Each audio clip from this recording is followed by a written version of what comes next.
welcome to day 2 of Venture Atlanta. Robert, I'm really excited to be up on stage with you today to kick off today's programming.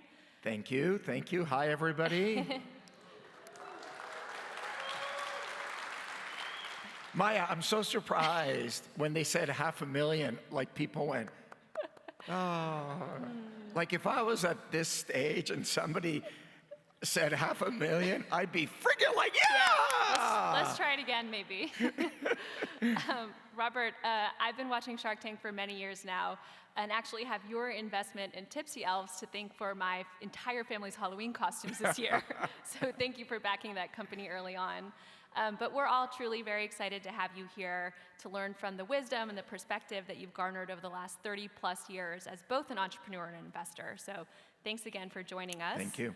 And maybe let's just launch quickly into Q&A. So Robert, you know from your role on Shark Tank that there is no shortage of ideas and of entrepreneurs. On the one hand, we're very fortunate to have the cost of starting a company come down meaningfully over the years. And the emergence of social media platforms like LinkedIn and Twitter make it really easy to promote your business. But I think those two things have made it really crowded as an entrepreneur. And so it's really hard to rise above the noise. So Robert, what is your practical advice for how to be seen and how to form connections with the people that will matter most to you as an entrepreneur? Wow, that's such a great question, Maya. So, you know, it's amazing. We've been doing the show for 15 years in the States. And the mean bald guy and I started the show in Canada. So we started the show. Is there a Canadian? Anybody here from Texas? So people always say to me, what's the difference between Canada and America? Canada's like, woo. Texas is like, wah! Yeah. But we started the show in Canada, and it actually runs in 64 countries. Mm-hmm. And talk about the power of branding. The show was originally started by Sony in Japan, and there's a division of Sony that does format. And the show runs in 64 countries. It's called Dragon's Den. Mm-hmm. So when they brought it to the US, they sat down with Mark Burnett, who produces Survivor, Apprentice. He's the guy in TV. And I was in that meeting, and Sony said, look, Mark, here's how the format works. There's 5 dragons. Here's how it works. But feel free to change it for the US market. And you can change anything, but you can't change the name. You can't change Dragon's Den, because that's really important to us. And Mark looked at them and said, what's a dragon? And they were like, you know, grrr. And Mark was like, it's never gonna work in America. I'm gonna call it Shark Tank. Brilliant. And what a great name. And now the show Shark Tank runs in those same countries where they have Dragon's Den. So long-winded answer, it's brand, because it was very, very difficult to break out for the show. I mean, if you think about our show, we are 5 not so famous people at the time talking about business. People used to think we were on Discovery Channel about Shark Week. I remember the first time we got nominated for an Emmy, I actually went, and the guys from The Deadliest Catch, who ended up winning the Emmy, were sitting in front of us. And he leans over and goes, hey man, we kind of have a similar show. And I'm thinking, my show's nothing like your show. He's like, yeah, we catch fish. You guys dive all over the world with sharks. I'm like, no, completely different show. What we've seen over the 15 years, to answer your question directly, it's brand, but it's authenticity. Mm-hmm. So we talk about this a lot on the show. In some ways, this is the best time in history to start a business, because the barriers to entry are so low. Mm-hmm. When I started my first tech business, I was limited by the amount of servers I could afford to buy. Computing power was a limitation to my scale. Today, with cloud, I mean, it's zero. In other ways, it's the hardest time in history to start a business because everybody else can do it. The barrier to entry is so low. So what we found is you gotta stand out above the noise. And the one thing that seems to work over and over and over, Tipsy Elves, SandCloud, these are all companies that came on the show. Tipsy Elves was doing 600,000 a year. They'll do 100 million this year. Yeah. SandCloud was doing, I think, 800,000. They'll do 75 million this year. Wow. The common thread is authenticity with their consumer base. They are very, very clear who the consumer of the product is and how to connect with them.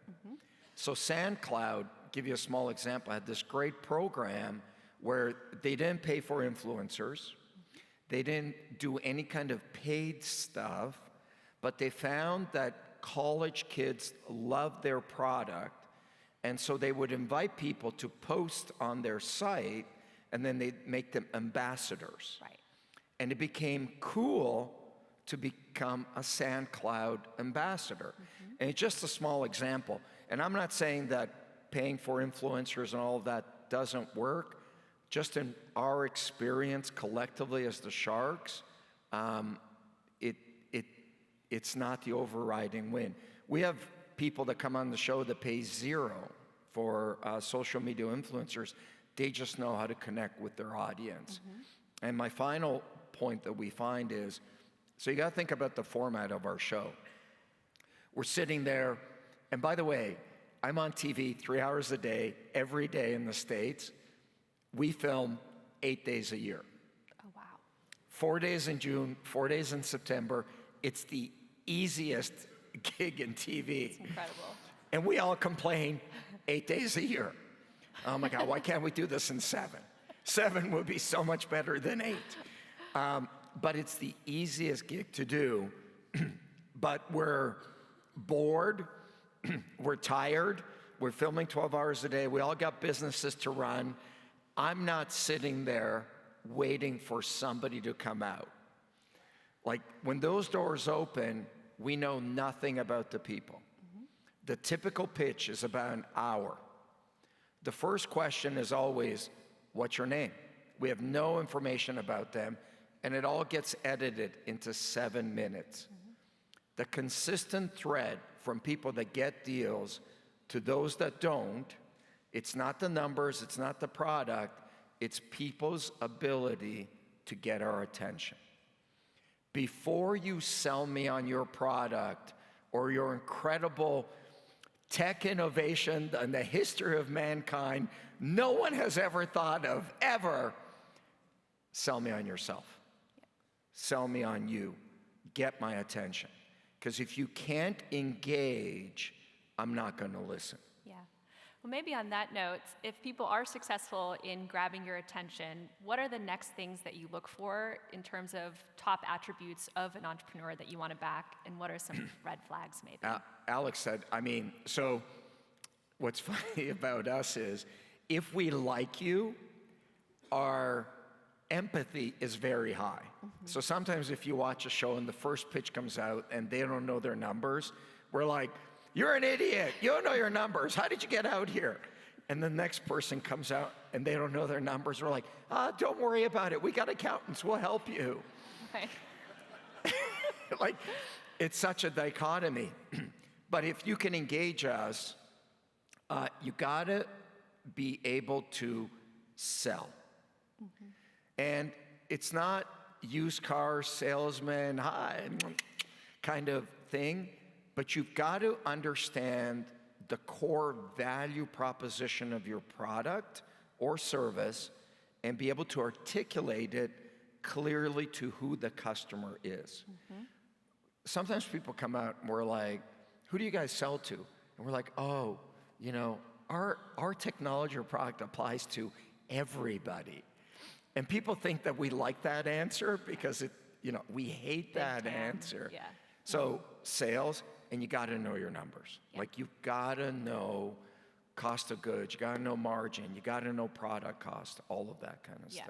So it sounds like a balance of actually knowing your business really well, plus the EQ level to really connect with you as a person. Very much the EQ, and we're very patient with people if we like them. Yeah, gotcha. Do you think now that we're in this sort of weird and depressing market environment that the entrepreneurial skill set has shifted over the last 5 years? Have they had to learn how to do other things and hone skills that they haven't had to before? Geez, that's a great question, Maya. So I actually don't think the market is that bad. I think the market for raising money is not great. It's challenging. I think the capital markets aren't great. Probably not a great time to think of an IPO as your exit. But in terms of demand, we're still seeing strong demand for great technology. I mean, I'm in the cyberspace, so the demand hasn't waned. Right. People are still buying. Cycles are definitely taking longer. People are rationalizing every dollar of corporate spend, but they're still spending. I think the one skill set that most entrepreneurs have had to learn is how to make a profit. Yes. So in my space, I'm the only company that makes money. I'm probably the oldest guy in cybersecurity also.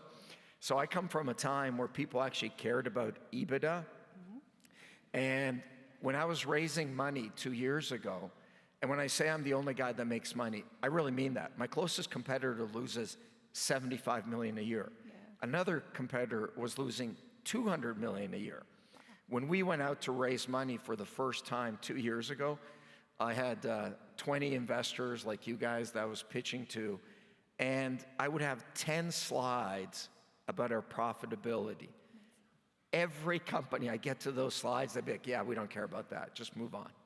It was all about growth, scale, how quickly we can grow, and now the biggest shift is if you don't have a clear view to profit, you're gonna have a very, very difficult time getting funded and surviving. Yeah, we're definitely seeing that as well.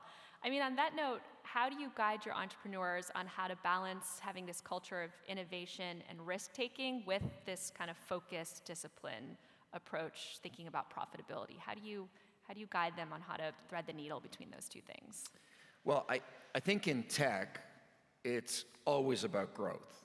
I mean, if you think about it, most tech companies at even our stage, and we're about $1 billion now, about 1,000 people, we're never gonna make enough EBITDA to get a really big exit or a massive IPO. So growth is still the overarching North Star for, I think, most tech businesses. But there's a discipline around EBITDA. And I think what we try to tell people is never kill innovation for the sake of profit. But if there is no profit, there is surely death. Right. And death is bad. It's really hard to come back from the grave. Yeah, makes sense. Do you have any examples from your portfolio of some maybe entrepreneurs that have had to be really nimble to sort of thread that needle or make really tough choices when they're doing their forecasting for the year? I think every one of our companies in the last 2 years, we had a number of portfolio companies where literally the plan was scale, grow, raise another round. Right. And what we've had to do is go back to those founders and say, that raise another round, you got to get rid of that. Like, that may not happen. So how far can you go on the investment you have now? Can we scale growth back a little bit in order to continue to profitability? Yeah, got it. Maybe switching gears a little bit, it feels like every startup today is rewriting the company description on their website to be more AI-centric, and even some full pivots to being, an AI company. So how have you as an investor thought about investing in AI? Is it too crazy of a market to engage with right now in terms of where deals are getting priced? Are you super bullish on AI as really a sea change happening in the category like cloud was, or are you kind of hanging back?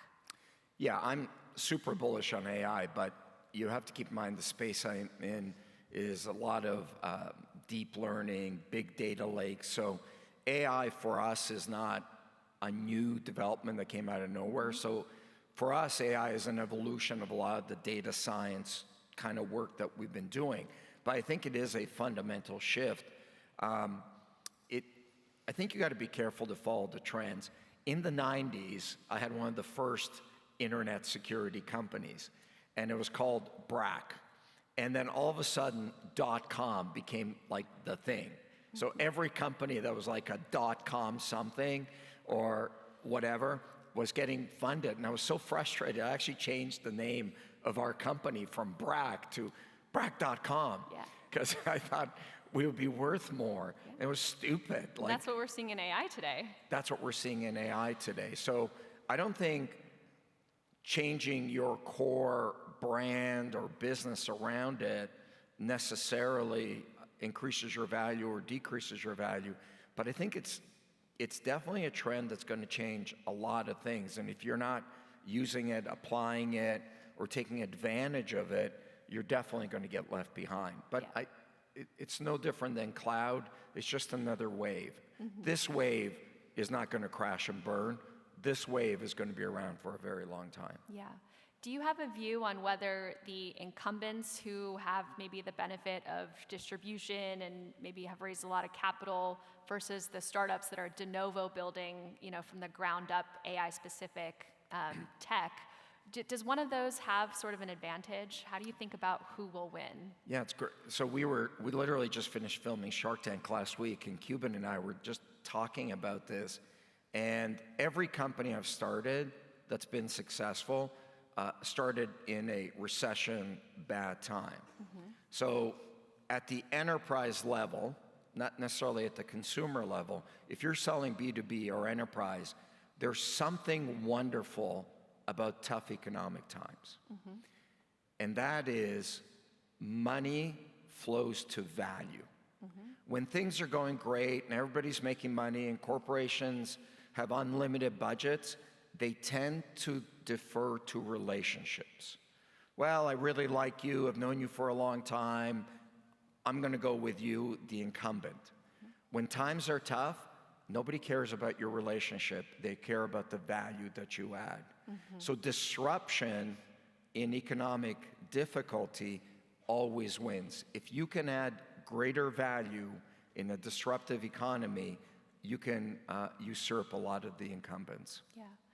Do you have a perspective or a view when you think of your own investments that you make on what sort of layer of AI is most interesting? Is it the application layer? Is it the infrastructure layers, the model layer, somewhere in between? Or are you open-minded in how you think about where the value will accrue? We don't really focus on one or the other. I mean, Paul Judge and I were just talking about this, and you have different kinds of investors. You have people that are very good at skipping stones, mm-hmm. meaning they can throw the stone, skip it multiple times across different industries.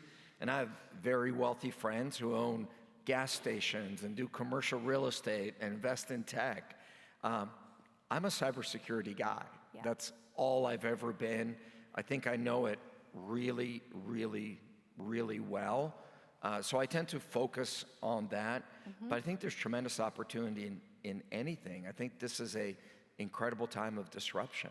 Yeah, that's a really interesting segue to my next question, which is, as you said, you've operated as an exec largely in the cybersecurity space, but in your role as a shark on Shark Tank, you hear super, varied pitches that happen every day, and like you said, you don't know what's coming at you when those doors open.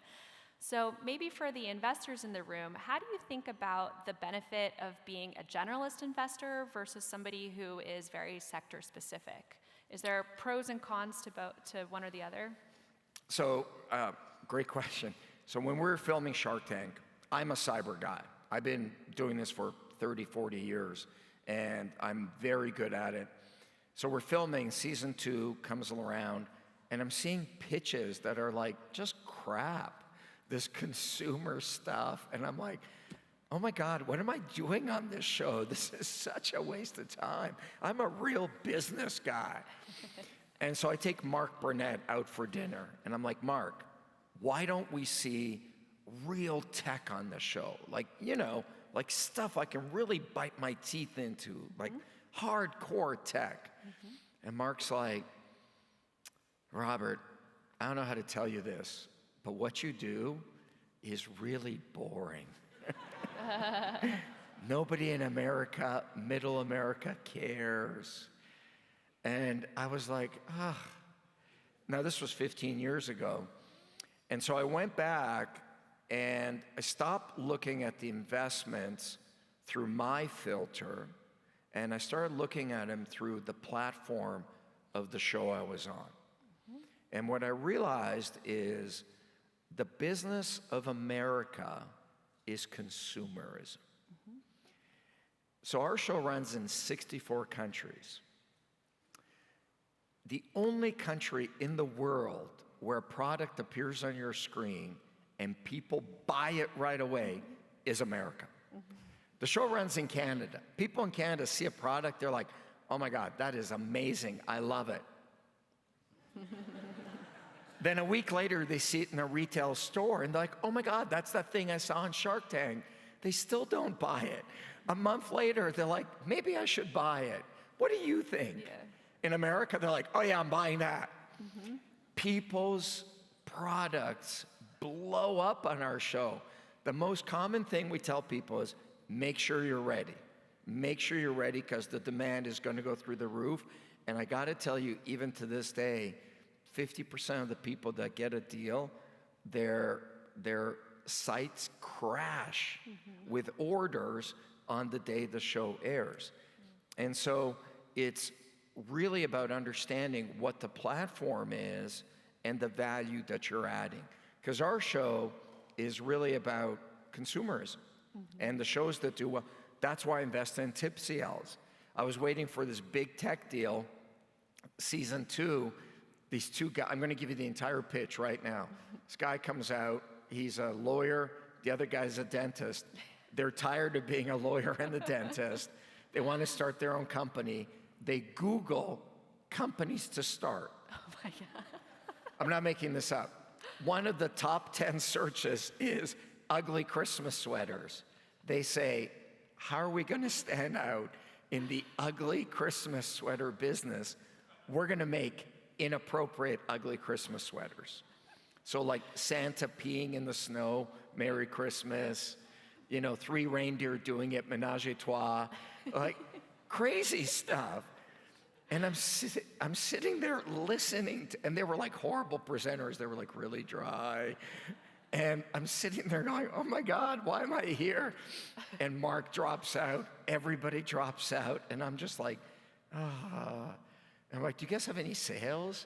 And they're like, yeah, 600,000. I'm like, ooh. What do you sell the sweaters for? $70. What does it cost you to make them? $7. I'm like, oh, I'm in. Yeah. Knew nothing about distribution. Somehow, in the 15 years, people always, I was on Good Morning America, and Robin asked me, I guess if you get a clothing deal, you really turn to Damon for advice. And I'm like, no. Damon knows so much about clothing, he never wants to invest in clothing. Yeah. I'm the clothing guy. I knew nothing about TipCLs. I knew nothing about towels. But now I'm like the guy because I've learned to understand that business. Yeah. What about from the entrepreneur's perspective? If they're in the lucky position to have a bunch of different investors pitching them, how should they think about maybe choosing to work with a sector specialist that really understands their category versus somebody that is more generalist? Gosh, great question. So I'll give you my personal experience. Paul Judge and I were talking about this. So every company I've started, I've had 3 exits now. I sold one company to AT&T, one company to Nokia, and some smaller investments along the way. Every one of those companies, I owned 100% of it. I didn't believe I was going to build a multi-billion-dollar company. I believed I was going to build a multi-hundred-million-dollar-plus company. And so I bootstrapped everything along the way. I mortgaged my house. I lived off credit cards. But I was really proud of owning 100% of it. And then in this current business, I built it to about $300 million, and I owned 100% of it, and I was so proud of that. And then COVID hit, and our business began to grow by 40 to 50%, and I couldn't keep up anymore. So I had to make a decision. Either I sell, or I continue to grow. And I really believe in our mission, so I started raising money. And we had, over 20 firms pitching us, which is a great, so if you're in a position where you have multiple investors pitching you, you are a unicorn with sprinkles today, because that's very rare. We wanted a partner that could add value. I mean, goal number one was to get the money.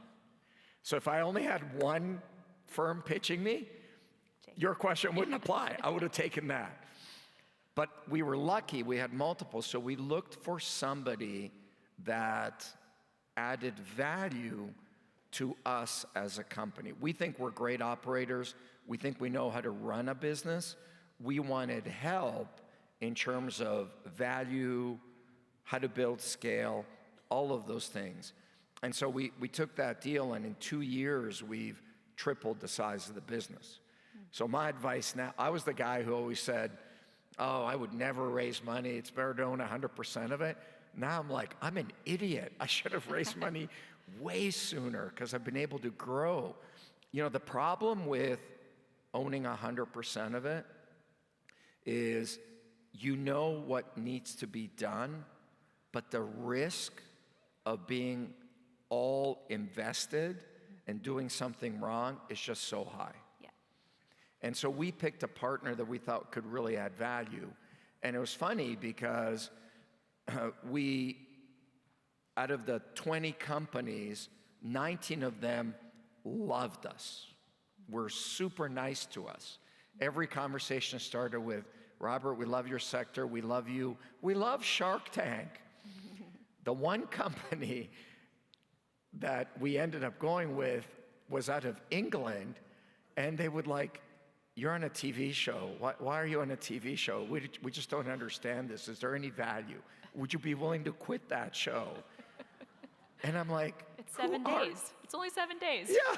And I'm like, who are these guys? They don't love me. But we learned that love is good, value's better. Yeah. And so we ended up going with a company that really understands our space, a company called Apex, and there was other great companies, but it's turned out really well for us. That's great. I should start bringing you on my pitches with me. This is basically the pitch that I give people on why to take capital. I think we're out of time today, but thank you so much for joining us, and thank you to you all for coming and being part of Venture Atlanta. Thank you, guys. All right. Before you head off stage, now joining us is the co-founder of Venture Atlanta, David Hartnett, the Chief Economic Development Officer for the Metro Atlanta Chamber, Allison Eman, Chief Executive Officer of Venture Atlanta, to present a gift to Robert. Ooh, gifts are good. Is it 500,000? Here's the check. Oh, wow. Thank you, everybody. That was fantastic. Let's give them a round of applause. Oh, man. That's awesome. Thank you.